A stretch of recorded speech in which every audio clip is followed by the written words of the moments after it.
Guys, ഇന്ന് നമ്മൾ നമ്മുടെ തൊട്ടപ്പുറത്ത് നിൽക്കുന്ന അയ്യത്ത മരം വീഴ്ത്താനായിട്ട് പോവാണ്. അപ്പോൾ ബിജിത്തണ്ണനും ഉണ്ട്. ബിജിത്തണ്ണ എവിടെയോ പോയിട്ട് അതിലേ വന്നാണ് നമ്മളെ ഹെൽപ്പ് ചെയ്യാൻ വേണ്ടിയിട്ട് കുറച്ച് നേരം അവിടെ നിന്നായിരുന്നു കേട്ടോ. അപ്പോൾ ഇത് നമ്മുടെ വീട്ടിലെ തൊട്ടപ്പുറത്തെ വീട്ടിലെ അച്ഛനാണ്. അങ്ങനെ ഏട്ടൻ താഴെ നിന്ന് കോടാലിക്ക് അതിൻ്റെ മൂട് നല്ല പോലെ വെട്ടിയിട്ട് കയറൊക്കെ ഇട്ട് വലിച്ചങ്ങനെ മരം വീഴ്ത്തി 2 പീസാക്കി. ഇനിയിപ്പോൾ ഇത് ഫുള്ള് കീറി എടുക്കണം കേട്ടോ. ബിജിത്തണ്ണ ഇതൊക്കെ കൊണ്ടിട്ട് എന്നിട്ട് അങ്ങ് വീട്ടിൽ പോയി.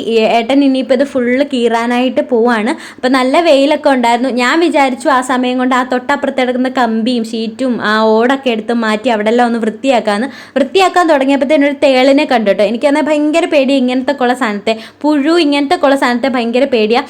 ഇതെവിടെ കണ്ടാലും പുഴുവിനെയൊക്കെ കണ്ടാൽ എൻ്റെ മേത്തോട്ട് ഇങ്ങനെ എടുത്തിടാനായിട്ട് നോക്കും കേട്ടോ. എപ്പോഴും ഉള്ള സ്വഭാവമാണ്. അപ്പോൾ അതൊക്കെ കഴിഞ്ഞിട്ട് ഞാൻ അവിടെ ഫുള്ള് വൃത്തിയാക്കി എടുത്തു.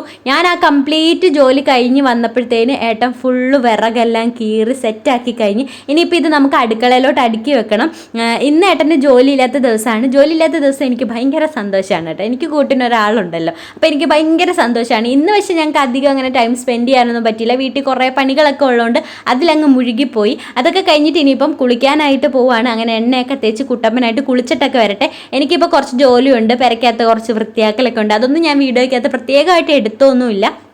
അങ്ങനെ ഏട്ടൻ കുളിച്ചിട്ടൊക്കെ വന്നു, സ്പ്രേ ഒക്കെ അടിച്ച് അവിടെ നിന്ന് കുട്ടപ്പനാവട്ടെ. ഇനിയിപ്പോൾ ഞാൻ പോയി കുളിച്ചിട്ട് വന്നിട്ട് വേണം ഞങ്ങൾക്ക് ഫുഡൊക്കെ കഴിക്കാൻ.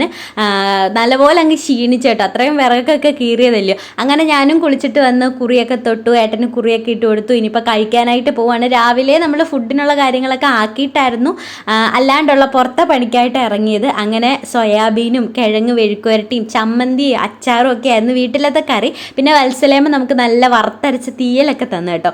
അടിപൊളി ടേസ്റ്റ്. ഇങ്ങനെ പട്ടിപ്പണിയൊക്കെ ചെയ്ത് ഇങ്ങനെ വിശന്ന് വലഞ്ഞിരിക്കുമ്പോൾ ഈ ചോറ് വയ്ക്കുമ്പോൾ കിട്ടുന്നൊരു പ്രത്യേക ഒരു ടേസ്റ്റ് ഉണ്ടല്ലോ, അങ്ങനെ സൂപ്പർ ടേസ്റ്റ് ആയിരുന്നു. ഞാൻ ഭയങ്കരമായിട്ട് ഇങ്ങനെ പതിയെ കഴിക്കുന്ന ആളാണ് കേട്ടോ. അപ്പോൾ ഞാനിങ്ങനെ കണന്ന് സംസാരിച്ചുകൊണ്ടിരുന്നാൽ കഴിക്കുന്നത്. ഏട്ടൻ കഴിക്കുമ്പോൾ സംസാരിക്കത്തൊന്നുമില്ല, അപ്പോൾ ഫസ്റ്റ് അടിക്കും കേട്ടോ. അങ്ങനെ ഏട്ടൻ ആദ്യം കഴിച്ചൊക്കെ തീർന്നിട്ടുണ്ട്. ഞാനിങ്ങനെ എഴഞ്ഞിരിക്കുമായിരുന്നു. പിന്നെ ഞങ്ങൾ ചോറൊക്കെ പതിയെ കഴിച്ച് ഇനിയിപ്പം ഒന്ന് കിടന്നുറങ്ങണം. കുറേ പാത്രമൊക്കെ കഴുകാനുണ്ടായിരുന്നു, കഴിച്ച പാത്രം കഴുകാനുണ്ടായിരുന്നു. അതൊക്കെ കഴുകി വെച്ചു. നമ്മളുടെ അടുക്കള ഫുള്ള് ക്ലീനാക്കി എല്ലാ ജോലിയും ഒതുക്കി.